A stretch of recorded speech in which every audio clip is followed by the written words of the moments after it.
Coolant wakadiko coolant nechivhiti chako icho chevanhu. Coolant TV. Right, muri yeZimbabwe ndadzoka zvekare nema-updates tinogara takakubatirai pachivhiti chenyu paCoolant TV.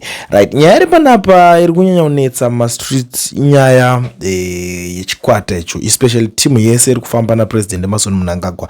They are in a panic mode takazvitarisa, including the president himself. Vari kufamba vakazvimba mumabhachi avo emasutu amene muri kutanga mune macardbox here avakomanaka ukaona zvinhu zvasvika paThe extent yekuti unonge wakufamba wakazvimba ukaisa zvinhu mukati. It means a lot kuti unonyazoti inini hanguka yes, I'm living my life, but hazvisi kunyatsoita kadhati kamwe kayake kuti zvinhu zvinyatsofamba mafambiro azvinenge zvichifanira kunge zvichiita, kana kuti kuwirirana chaiko nevanhu handisi kunyatsoona kuwirirana kana kuti kudyidzana kwakakwana kwandiri kunyatsoita nevana vevhu panapa. Ndakavaudza zvemakebhukebhu angu ndikati ndakaita, but anything can happen.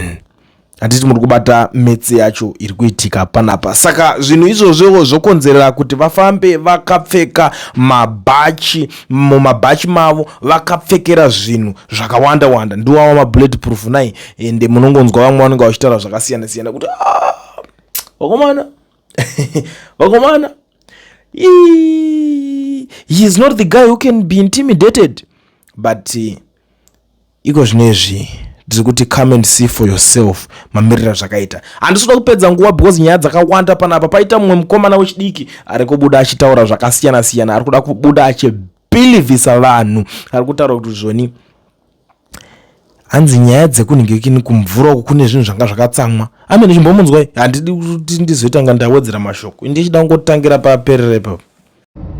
Bhotiro radonha iro, mvura ine vene vayo, uye kune nguva Kariba Dam rinoyera. Izvozvi ndanonamata kuKariba, ndakanamata Mwari ati zvone muKariba Dam rava kuyera, kune zvadzoserwa muKariba zvanga zvakabviswa. Problem inoitika ndeyekuti chipasta ichi chinotanga maside hustle kuZimbabwe, kuti munhu unopedzera wakungotaura nonsense garbage, unopedzera wamuvengi wevanhu. Vakomana chii dambudziko remaZimbabwe akakutadzira ichi? Wangofunga ngoita paangozvidira ngoti inini ndiri kutonzwa mweya yacho nditi zvakati anything to do with defending ZANU-PF vanomeka sure kuti vanomira. Tusaka kuti dambudziko racho nderechi. That's why uchiona kuti this political party futi haina that respect zvekunyanya kudaro kana vanozviti men of God, chingocrossa their path one.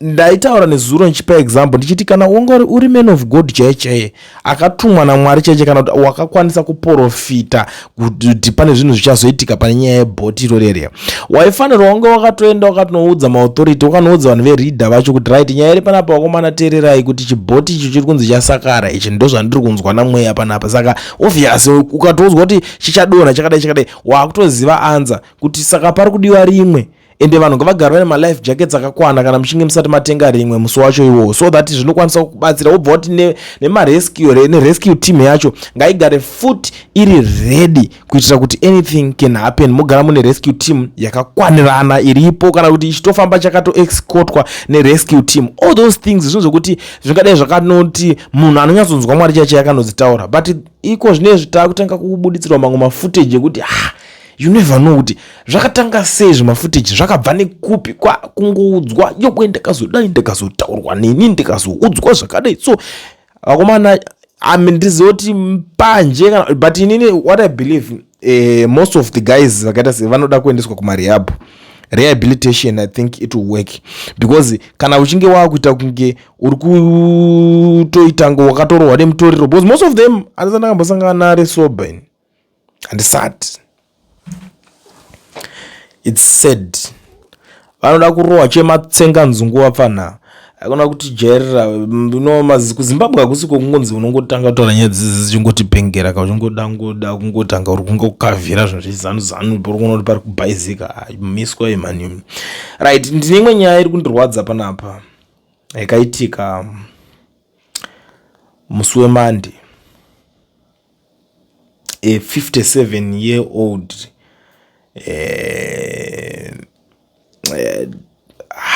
I don't know what to say panyaya yacho, but inyaya yemupurisa wekudonha zvinorwadza izvi guys. A police officer who had just thrilled guests with a display at the Harare Provincial Heroes Acre collapsed and died during National Heroes Day commemorations on Monday. Constabulary Shem Ganda, 57, was seated behind the police junior corps team. When he collapsed, he was rushed to Parinyatko Hospital, where he was pronounced dead upon arrival.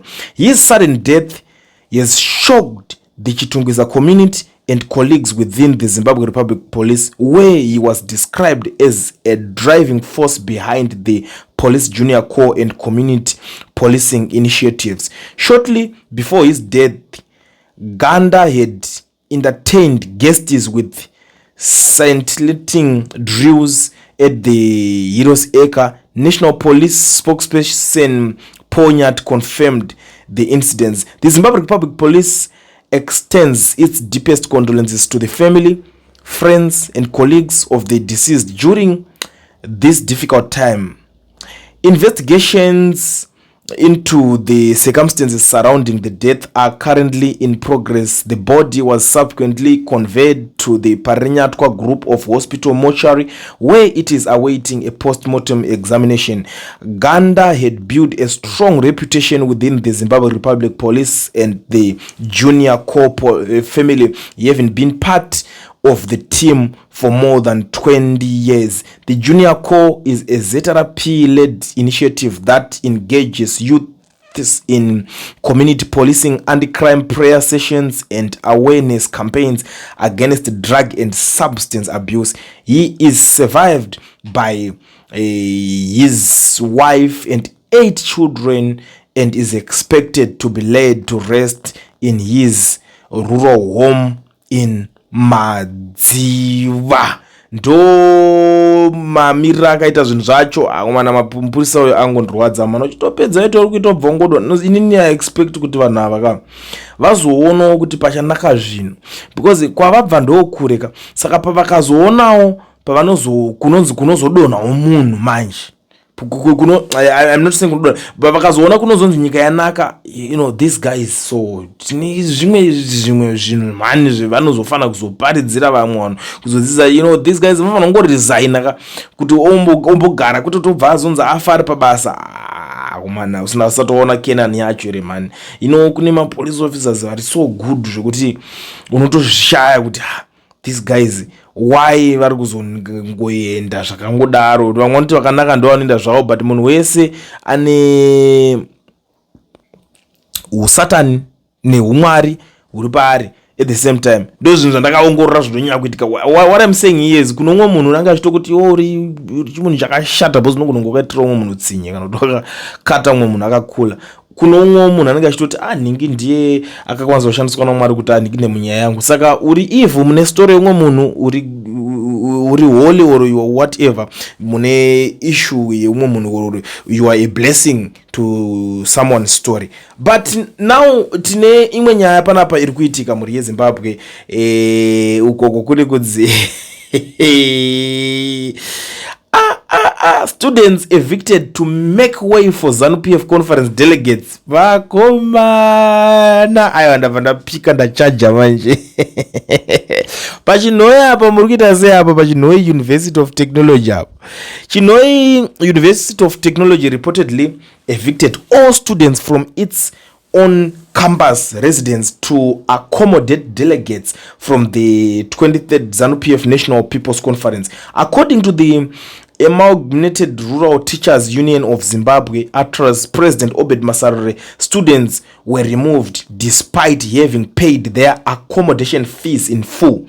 Chinoi University of Technology has evicted students from on campus housing. The move is aimed at accommodating delegates to ZANU-PF 23 conference, Said Masarure.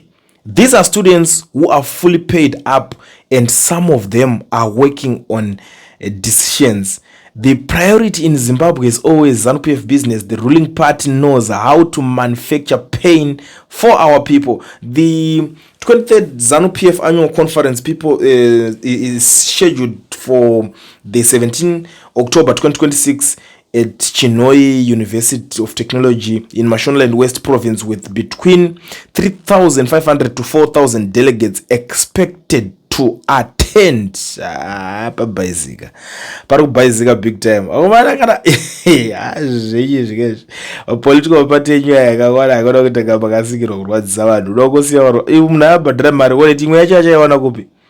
What are they going to do?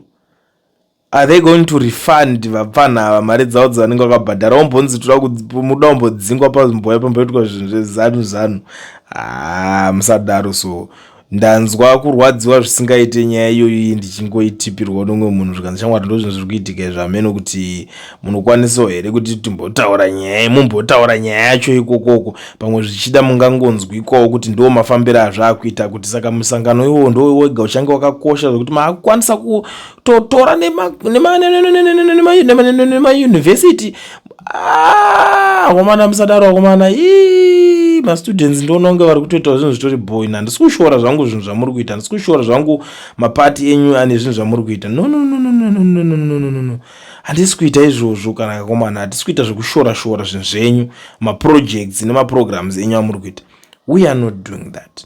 So please guys, ngazvimire zvinhu izvozvo izvi. Hatidi kuti tirambe tichizongoita nga tiri kungofumurana tichingoexposana everyday. Tinongotaura zvedu tobva tangopedzera ipapapa, because ndozviziva kuti isusu zvatinotaura hazvizongoperere mukutaura chete. Hatisi vanhu vanongotaura, hatisi ndonda, tiri vakomana veaction.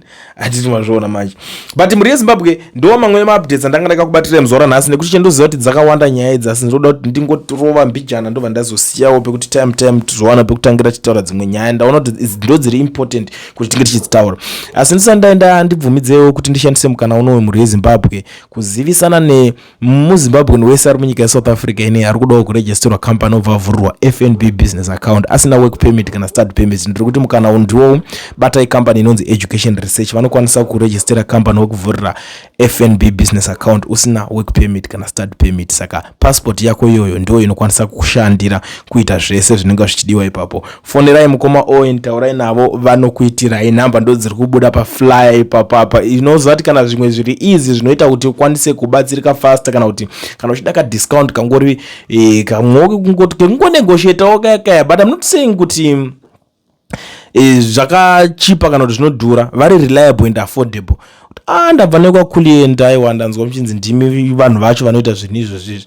Do you know kuti discount chero ye10 it's a lot of money, zvinotokuitira bo. Saka garai mamhanya izvezvi muitirwe zvinhu izvi zvama dzangu, nekuti mabasa acho akunetsa kuti ungaramba uchiti munhu wekuti uri kutemba kuti ndinoenda kubasa, anongomuka achimacha namacho for macha. But it's always good kudedzera kuti inini I'm a company owner, ndakaregister company yangu. You know, it's something chekuti unenge wa munhu ari different, because wachakwikwidzana nemaSouth Africans uswera muchingoshanda wakwikwidza nemabusiness owners. Saka unenge wakwanisa kumira ukatodedzera kuti ayo shamwari nditori investor, ko unenge wachadzingika sei? Hapana. Waibata.